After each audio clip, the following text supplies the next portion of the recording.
great to meet new authors and to read a variety of crime fiction. Is such a broad umbrella that there are all kinds of different kinds of plots that fall underneath it. And it's easy to get into a rut and read like all one thing. I'm forced to read all of everything every month in order to do my job. And, it's amazing how often I find things that I wouldn't pick up voluntarily, but I turn out to absolutely love them. So I think it's a very broadening experience. So Bonnie, how about you? What kind of reader are you? I read very broadly too, and not always thriller mysteries. I read a lot of contemporary literary fiction. I like to read fantasy, speculative kind of fiction. But of course, I also really like to read thrillers, psychological thrillers primarily. I love biography and romance. I grew up on Georgette Hare and the Oz books and, fairy tales and all the rest of it. So I hope that readers are indeed broad in their tastes and, are willing to appreciate things. And I bring that up because I was reading some reviews of The Cage, because I never read reviews. I only pay attention to my own until I'm all done. And some people experience some difficulty with the legalese. And it's, of course, I studied the law and you're a lawyer. So obviously for us, this was not an issue. But it made me stop and think about, whether people are willing to work hard enough to learn something different for them. And I didn't think that you should write with that in mind, but it did interest me. And so I come to the question of, what kind of book is this? Is it a locked room mystery? Is it a legal thriller? Is it a psychological thriller? What are we doing? But let's talk about your first book first before we come back to it, House on Fire. And I'm sad to say that I barely remember reading it. When did it come out? March of 2019, so almost 3 years ago. And it too had a plot in which there were legal issues. Why don't you tell us a little bit about it? It was that one I would characterize as domestic suspense / psychological thriller. It was about a very happily blended family, husband and his son from a previous marriage, wife and her children from a previous marriage, but they all get along like gangbusters until one night there's a car accident and the daughter of the wife is killed and the son of the father is arrested for drunk driving and put on trial for vehicular manslaughter. And the family falls apart over this. Now, the wife in that case is a lawyer. She's a divorce lawyer and is involved in some high profile rich people divorces. And so some of her cases get interwoven into this criminal case involving the trial against her stepson. But it's really about what exactly happened in that accident, who was driving the car when it happened, and who can believe anything, and will this family ever come back together again? Which is more or less the plot of The Cage, only what happened in that car being the cage, the elevator. Right. So, I know that there's an obvious comparison here to Golden's The Escape Room, but why don't you set up what happens in The Cage so we can talk about it? The novel opens on a Sunday night in a high-rise building in a suburb of New York City. It's the back office operations of an international fashion conglomerate. And 2 women are working late on this Sunday night. One of them is a senior executive of the company, the HR director. The other is a new hire in the law department, very low-level lawyer. The 2 of them leave their offices at the same time, board the elevator on the 30th floor, don't speak to each other. The elevator barely descends before everything goes dark, power goes out, air compressor goes out, lights go out, and they're stuck. And the next thing we know is 7 minutes later, the young lawyer places a 911 call to emergency services on the phone of the older woman who isn't talking, and it takes 2 hours before rescue comes, the fire department comes, brings the elevator down to the lobby, opens the doors, and the older woman is dead on the floor of a gunshot wound to the head. The younger woman, Shay Lambert, who is the main character of this book, claims that the other woman had a panic attack when the elevator shut down, and that she was hyperventilating, she was going crazy, and she pulled a gun out of her purse and killed herself in this panic attack. The police are justifiably skeptical of this story, and the novel then continues from there, with Shay trying to establish that Lucy, the other woman, killed herself, and the police, and then it turns out another corporate executive trying hard to establish the opposite, that in fact Shay killed Lucy. And what was her motive? What was the motive for suicide? If it was suicide, what was the motive for murder? If in fact it was murder? And there's this back and forth ping pong, match going on until the end of the book. So not that different from the car. So we don't know because Bonnie doesn't let us see what happened in the elevator. So as we say, they get in at the top floor, something happens, it takes time to rescue them. When it opens up, one woman's dead and the other one is being regarded as, well, naturally being regarded as the killer. Right. And what does that mean? What I thought was interesting, one of the reasons I chose this book was that I thought, and you obviously did it in the first book too, what happens when, people seem to be on track with a really good life and then it all falls apart. Mm-hmm. And Shay and her husband had experienced that before this happened, right? Yes, the backstory, which goes back to the Great Recession of 2008. Shay and her husband were both high flyers, rising stars. She with a big Wall Street law firm, he with a big Wall Street investment bank. And then they were both laid off in the 2008 recession and never recovered. Now, they engaged in a lot of self-sabotage. They made some bad financial decisions, turned down jobs that they shouldn't have turned down, and assuming that they were going to get right back on that trajectory again, and it didn't happen. And so by the time the novel opens in 2014, Shay has been either unemployed or underemployed for 5 years and is desperate for a good job in this law department, and gets it, lands this job in the law department of the fashion company. Her husband. Well, I thought it was, 2008, now we have the pandemic to cope with, but that was a truly terrible time when, whole lives did fall apart. But I thought what was so interesting was the idea that, even people who have good jobs and, professional training, I mean, she's a lawyer, he's a banker, it all looks really good, that those lives can fall apart in just an instant. And there's really no safety net, even for people like that. And I experienced today, in regard to some of our employees, I was forced to confront the idea that there are people who literally live paycheck to paycheck. We had a little glitch in the pay system.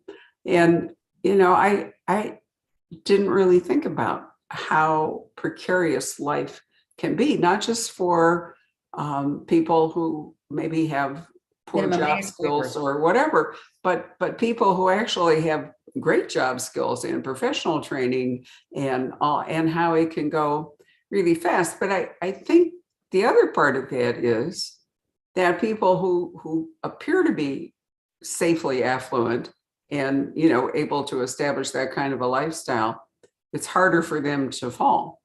Yes. Yeah. They have further to go in their fall. And there's a line in the book where Shay is reflecting upon the fact that, if you remember, we had all those tremendous bailouts of the car industry, the banks, the insurance companies following the Great Recession. And she says, they were too big to fail, but she unfortunately was small, and there was no bailout for her. And this was inspired by my acquaintance with a lot of young professionals who had similar things happen to them, that they didn't suffer quite as badly as Shay and her husband did, but they lost their jobs and just never got back on the same rung of the ladder of success that they would have had this never happened. What a lot of the law firms did was lay off, the third-year associates when they found that they were, and then when it was time to hire again, they hired the bright, shiny ones just out of law school. They didn't go back and hire the ones who had been laid off before. They were sort of tarnished by the recession. And so there were just a lot of people that sort of invisibly suffered during those times and never quite made it back to where they would have been. And that was Shay's story. Well, right. I mean, it's almost like a lost generation, of I mean, it's something we're going to have to be looking at coming out of the pandemic. Because, you know, Exactly. students are going, there's going to be like a lost generation of students, a lost generation of college graduates and so forth. But of course, if you are what you think are two fast trackers, the other problem is that you've taken on a lifestyle and oftentimes a lot of debt because you don't think you have any problem, you know, your That's earning right. is high. And Very so it's harder for you to right the boat than if you are a more modest lifestyle. They can Exactly. be trimmed, so to speak, you know, a smaller ship that you can trim. So it's going to put an enormous stress on Shay's marriage. Yes.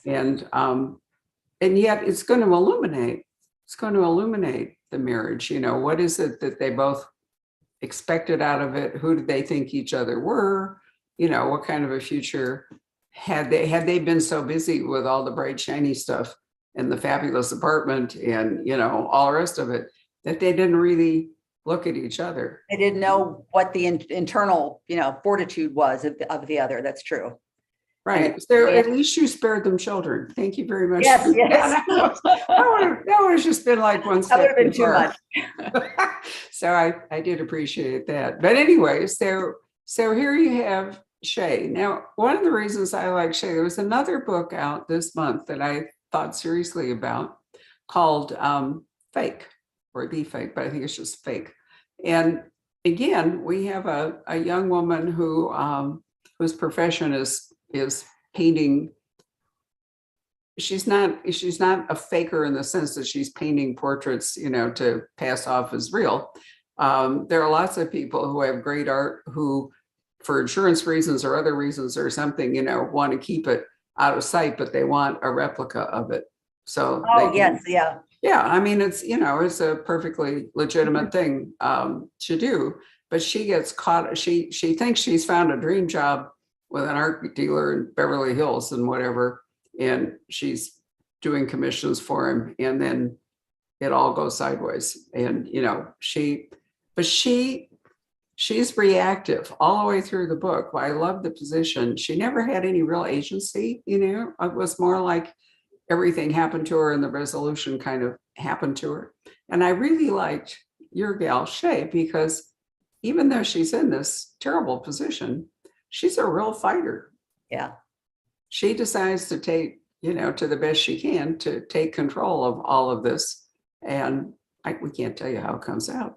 No. Too bad. But I enjoyed, you know, contrasting these two women and thinking about, all right, if your life is, you know, if you've got a great profession and then your life, for no fault of your own, begins to implode, how do you react?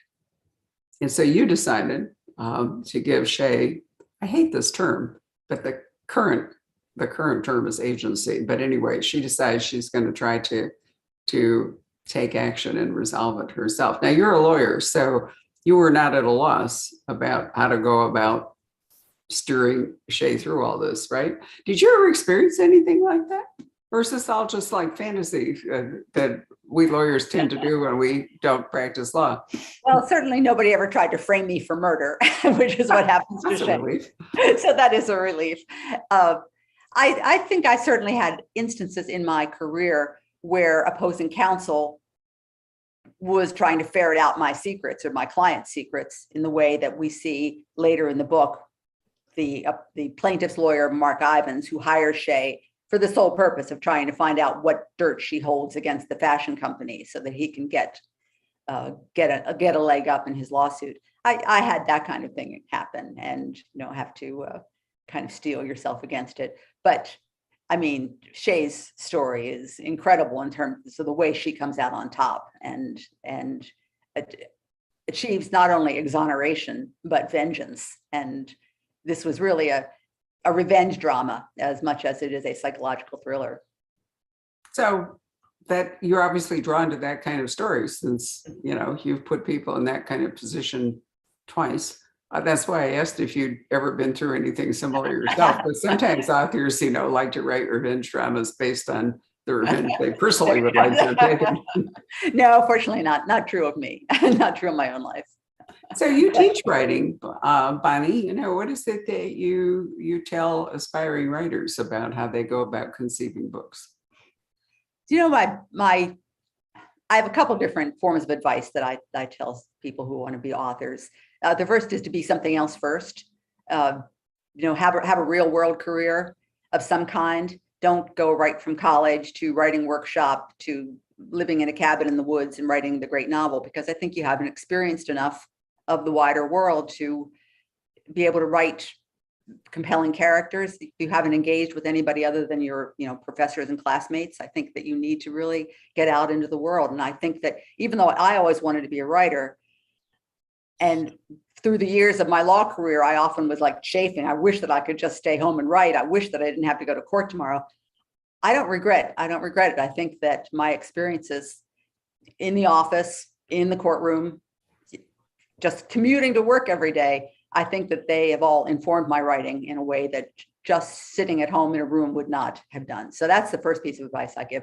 The second piece of advice is always that to be a good writer, you need to be a good reader, and you need to read and read widely, and you need to pay attention to what the author's doing. I call it deconstructing the novel. Figure out what it is that he or she did here, why it worked, why it didn't work, and don't just read for the story. Don't just read for the plot. Figure out why is it exciting here, why is it not exciting there, and then apply those lessons to your own work. I think you're so right. I often have people. I used to spend more time in the store, but thanks to the pandemic and doing Zooms and all the rest of it, and also expansion, so there's absolutely no place for me to work. I'm now working at home most of the time, which I really don't like. I would like to be back on the floor, and we'll see how it goes. But when I was there, we would have people come in and they'd want to write, or they're interested in how thrillers work and so forth. And I would always give them a copy of Lee Child's Persuasion and say, just read the first chapter. I said, if you really want to know, it's a Jack Reacher novel.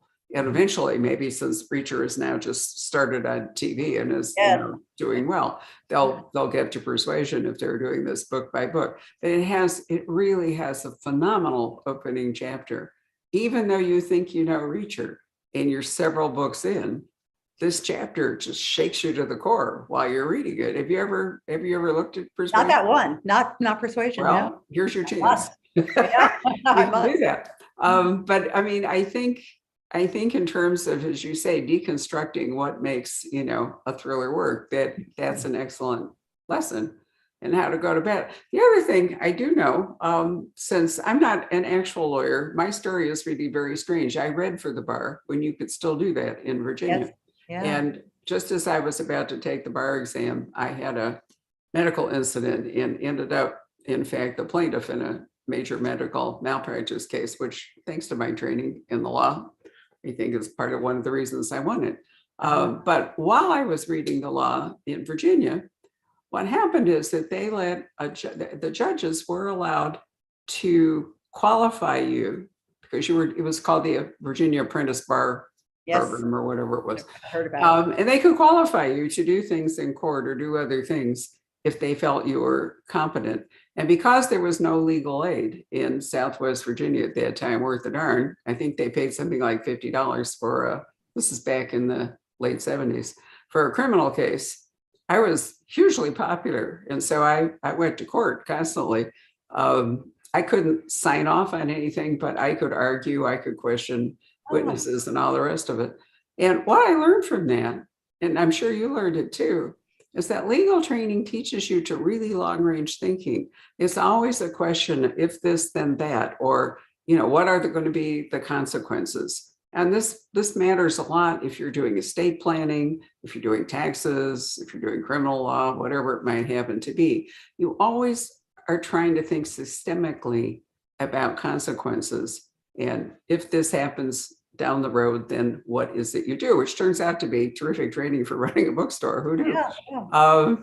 But I thought that was true in your books, is that you've obviously taken that skill set and created a situation and then done a kind of roll it forward, a kind of legal training way of looking at it. Am I right with that?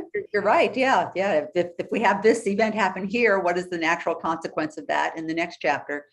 the other thing that I found in my practice that really, I think, helped me become a writer was I was a litigator, big cases, big corporate cases.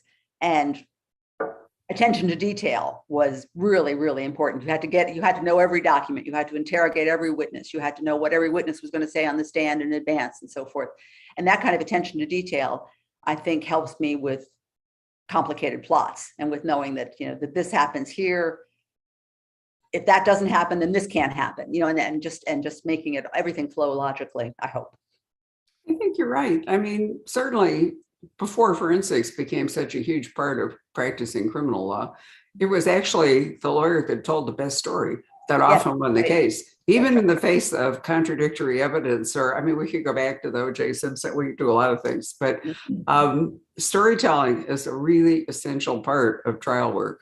Yes. Maybe not so much in corporate trials because I didn't do those, but no, but even there, it's how you package the facts, how you make it, give the jury or the judge in that kind of trial an entry point so that they can access and understand. I think it's a form of storytelling too, even in a complicated contract case. And the other skill is to try to make it comprehensible to people who don't have the training or the knowledge and so forth. And I mean, we were thinking about that. And it was another lawyer staying with us for a while. And while the Ghislaine Maxwell trial was going on, and of course, today there was the Sarah Palin trial. Yeah. And I was fascinated with the judge who said whatever the jury verdict was, he was going to dismiss it. Out. Why didn't he even let it go to the jury? I mean, why didn't he just? It was preserving the record for appeal, I understand. But, and then I'm trying to remember, it was the Thera, what's her name? The medical device woman. What's her name? Elizabeth Theranos. Theranos, right. Okay, so we have the Maxwell jury out, and then we have the Theranos jury out, and we're sitting there going, what is taking the jury so long? The story didn't seem that complicated in either case. Certainly not in the Maxwell case. The Theranos case, I think, probably was. Well, more so, but the Maxwell case in particular, I thought, why is the jury? Yeah.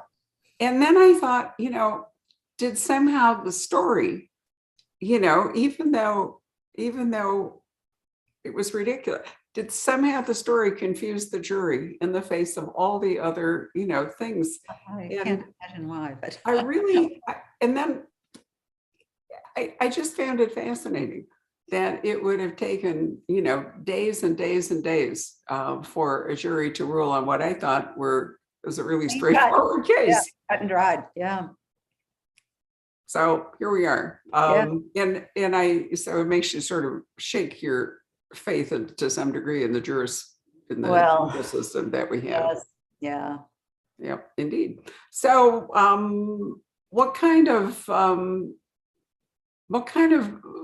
thing are you thinking of writing next? I mean, do you feel like this is now the sort of book that people expect, or do you want to do something different? Well, the next one actually is already done and is with my publisher, and it's expected out this time next year. Oh, that's good. It's again a woman lawyer. I'm sorry, I was just on alert. It's a woman lawyer. It's again a revenge drama. Other than that, there's no similarity. She's not in Shay's position. She's sort of much more in control of everything in her world.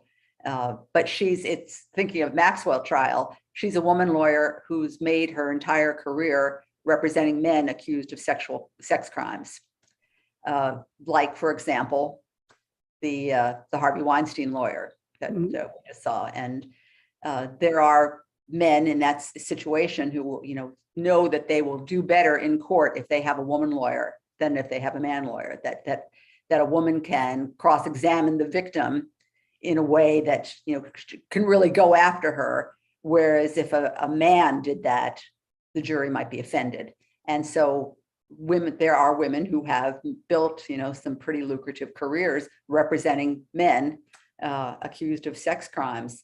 And I think that was an interesting, situation to be in. It's like being a traitor to your gender.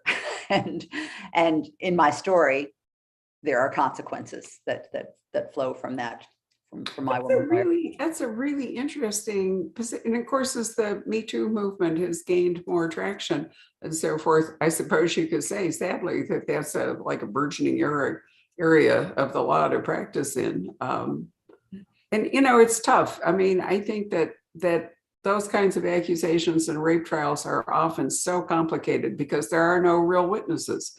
And, it becomes a sort of, who do you believe? She said, yeah.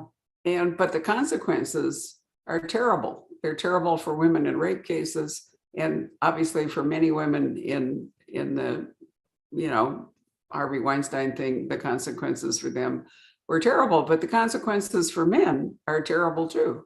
And it's forensics don't even necessarily come into that kind of a thing, do they? No. I mean, because you can admit the event occurred, it happened. It's a question of consent, and that comes down to strictly just the testimony of the two people and the credibility of the two people in the room. Well, I don't know that, that it necessarily even happened. I mean, I think that there certainly are occasions when, something can be fluffed up or, doesn't necessarily even have to be that something happened. Question of, And, there's often, regardless of the legal consequences, no real win for the people involved in the trial on either side. But I'm glad that we've reached a point where women can speak up. And I was thinking about Prince Andrew, a total no win for him. And on the other hand, I think that anyone who actually was involved with Jeffrey Epstein or went along with all that, you can't. And then you want to carry that over to January 6th and think about the same thing, is that can you draw distinctions between, well, I didn't step foot inside the Capitol, but I was right there outside. It's really fascinating to me how once it's over, people, try to start slicing and dicing it down, trying to escape consequences and so forth. So, there's never going to be an interview of things to write about in all of this. Why did you, were you fortunate enough to, be able to sort of put your law career aside and write full time, or did you start writing while you were still practicing? I was still practicing and writing, trying to find time to write.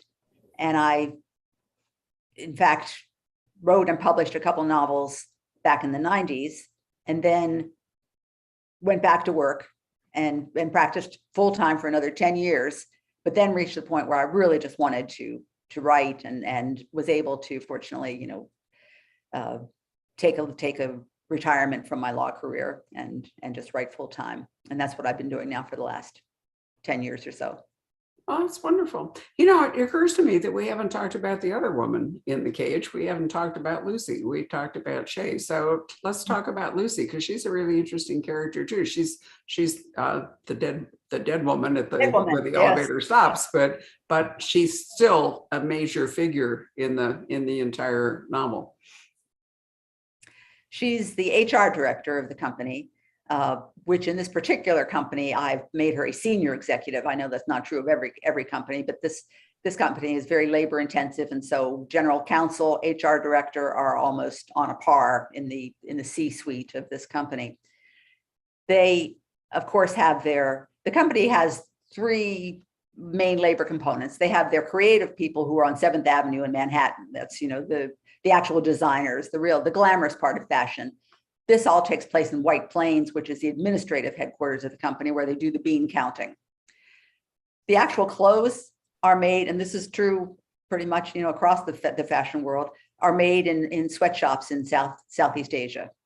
And that's, Lucy is in charge of those people. Now, she is British born. Her name is Lucy Carter Jones. She comes from an old distinguished British family, but she feels that there's a stain on her family history because her family, like many of the grand old British families, made its fortune in the transatlantic slave trade back in the 1700s.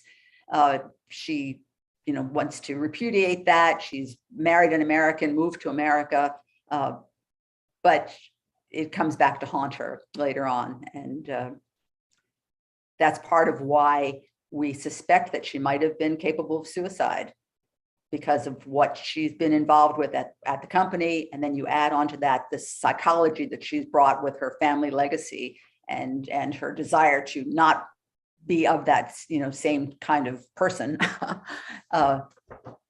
And of course, it's up in the air until the end to know whether, in fact, that did motivate her. Indeed, it is. But, I thought, I'm sorry I didn't bring this up at the outset of the, I've lost track here, but I do think that because of the pandemic, we've been forced to face this whole issue of the supply chain and, And the labor manufacturing outside the United States. I mean, I think a major question that we should be addressing is why aren't we doing all this stuff inside the United States, where there are people who really need paychecks. And of course, it mostly comes down to money, that, people can work more cheaply in less expensive places to live. But is that right? And, shouldn't we, I think, as an historian, which is what I really am, if you really look at Britain and recognize that as they were a big industrial power, but as they became richer and people didn't want to do things, or for other reasons, they began to push everything off the island. Mm-hmm. And that in the end is what really killed them with the Second World War. The First World War to begin with, but really the Second World War is then, they couldn't even feed themselves. There are people in Britain today, older people like me, who have terrible teeth, for example, because they couldn't get a proper calcium-rich diet and so forth. And you'd think we would have learned that lesson watching that, but here we are, a nation capable of manufacturing, a nation with a very large workforce, much of which is unemployed. And yet what are we doing? We're getting clothes manufactured and, we're as cheap in Southeast Asia. And then it comes up to, exploitation and so forth. And, this whole bit in the Olympics about China and, their treatment of some of their population. Why are we doing that at all? In our own companies. I remember when, I think it was General Motors, maybe it was Ford, can't really remember which. Anyway, could not deal with United Auto Workers any longer in the cost of employing people in Detroit. And so they opened, I think it was Mexico, where they first opened a new manufacturing plant, because they couldn't break the union. So they moved the manufacturing facility. I've been kind of hoping that the pandemic would mean that a lot of industries would think about bringing their manufacturing back home, where even if they were paying higher wages, they wouldn't risk the kind of problems that we're currently having with, I don't know. It'll be interesting to see if the pandemic shuffles it all up. But you did want to talk about that in this book. So there is a real social issue there about the labor force. Yeah. I think the book is about the exploitation of labor sort of across the spectrum, starting with Shay and her husband being laid off, and then with the sweatshops in Asia, and even the villain of the piece, the general counsel of the company, who defines himself only by his job. And when it appears that he's no longer going to have that job, he has no reason to live anymore. Even the villain, I feel some sympathy for, because of the models in our society which just value somebody based upon what they can do in the workforce. And that's the only way they have any value. And if you take that away, there's nothing left of their lives. Well, that's the downside of capitalism. And, we're caught between, capitalism at its rawest and socialism, which, many people oppose. And it's difficult, you can sort of look at the Scandinavian models and see that, it is possible, Norway, Denmark, whatever. It is possible to have a reasonably affluent society, but also has a social net that looks after people. Right. I myself am crazy about New Zealand, and they have, I think, a very interesting approach to it as well. But somehow or other, we in the United States, we just can't seem to reconcile any of this, can we? No, there's just this gulf.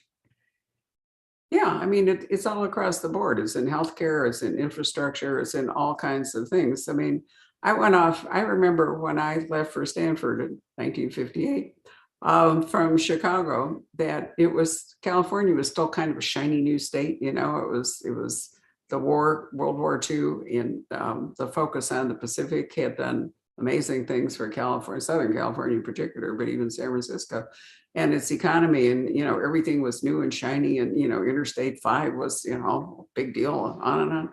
And then, I look at the fires in Pacific Gas and Electric, which hadn't bothered to update its equipment, for like 65 years or however long it has been. And California is almost like a third world country in lots of respects. And I thought, where were we when we didn't invest in, ourselves? Why didn't we keep up with our infrastructure? What happened? And I think it's a huge national problem that I'm not sure we're going to be cohesive enough to resolve it. I think you're right about the lack of cohesion.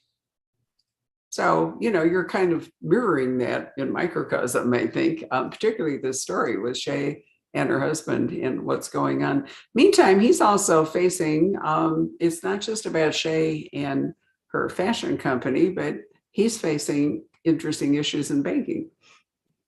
Yes. Yes, of course, the Lehman Brothers bankruptcy is the day that Wall Street said the day the world ended was, September 2008. And he was part of that, and everything collapsed. Yeah, but I mean, and also, there was at least in a couple of those Wall Street things, or bank things, there was like one bad player that somebody, somehow or other, nobody actually using your book, caged him in or figured out what was happening. And, it makes you realize too that, that even those systems can be well engineered, and, you think that people are there's still possible for one person to subvert an entire system. Yeah, that's right. Which I found fascinating. Well, Patrick, let's call you up and see if you have any comments or questions that you would like to address. This is when he comes out of the little box. It's so much fun. Hello. Hi. Let's see here. Yes. Somebody's asking about the UK title. It's published over there as 7 minutes later. Is that right? That's right. Yes, they had their own ideas of what title would be good for their market. And it's funny, when they first proposed it, I couldn't imagine where it came from. It's 7 minutes later because it's 2 hours that Shay and Lucy are stuck in this elevator until they're brought down to the lobby level. But they were able to show me my own text. And that, in fact, it was 7 minutes from the time the elevator breaks down until Shay places the 911 call. So the question is, what happened during those 7 minutes? I see. So they were right to zero in on that. The cage didn't have the same resonance in the UK because, of course, they refer to elevators as lifts and different terminology. And so anyway, they went with 7 minutes later, and that is being released tomorrow in the UK and all of the Commonwealth countries. Right. Wonderful. In fact, they do publish on Thursday, as opposed to in the United States, most books are released on a Tuesday. So yeah, that's really fun. Actually, I like 7 minutes later better.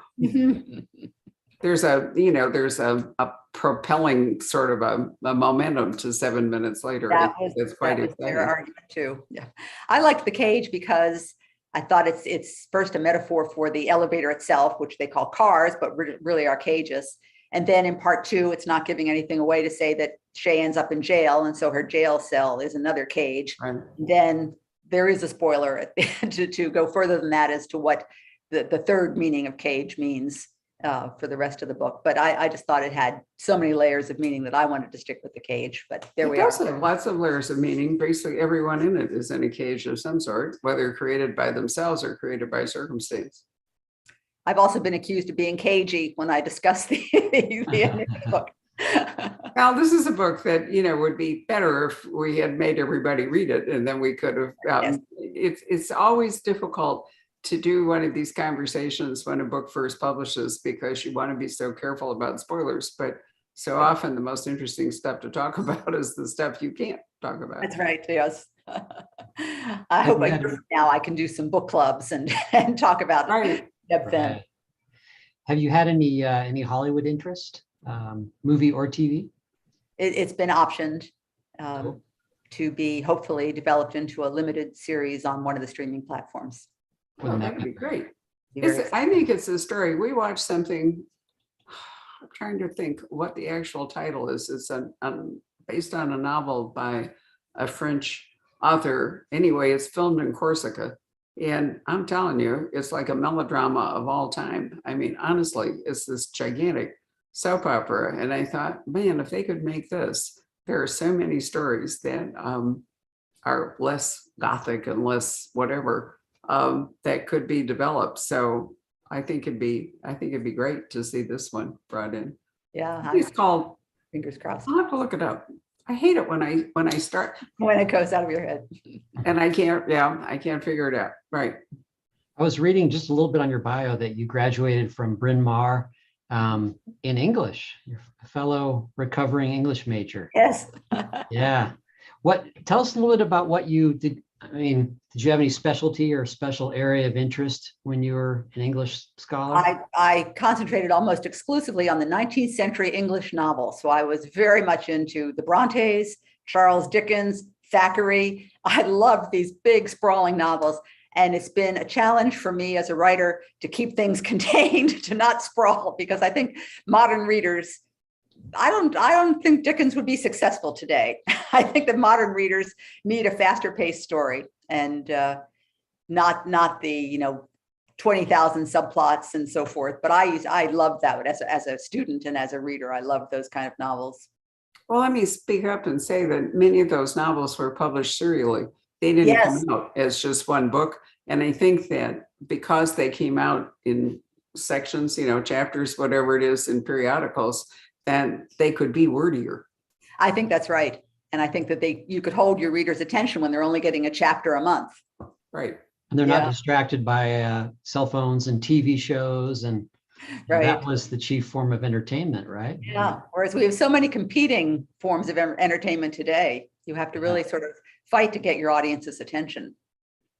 So where is home to you now? You're in Florida and North Carolina? Yes. Yeah. We divide our time between Sarasota, Florida, and the Blue Ridge Mountains, but we're in Western North Carolina in the mountains near Asheville. Oh, Asheville is a beautiful place. We love it there. Yeah, I used to visit Asheville a lot. It's gorgeous and has all kinds of things to recommend. It has colleges, it has music. Patrick, you would love the music. Oh yeah, the music scenes. Yeah, World famous. it's outstanding, and scenery is amazing. It's a very healthy place to live because you can do lots of hiking and other. We do wonderful hiking, stuff. yeah, river sports and Mhm. bicycling, just being outdoors. It's just great there.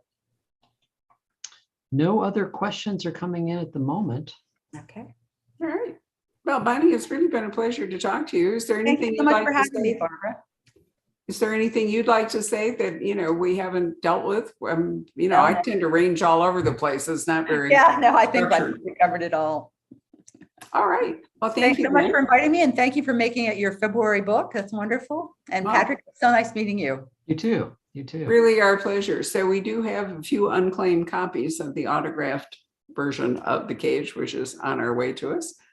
It's really a fascinating read on so many levels. And I certainly hope that you will claim one of them, which would be great.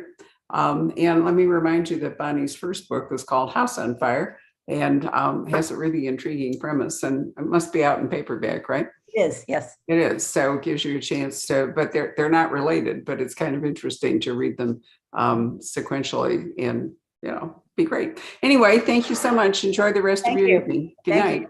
Good night.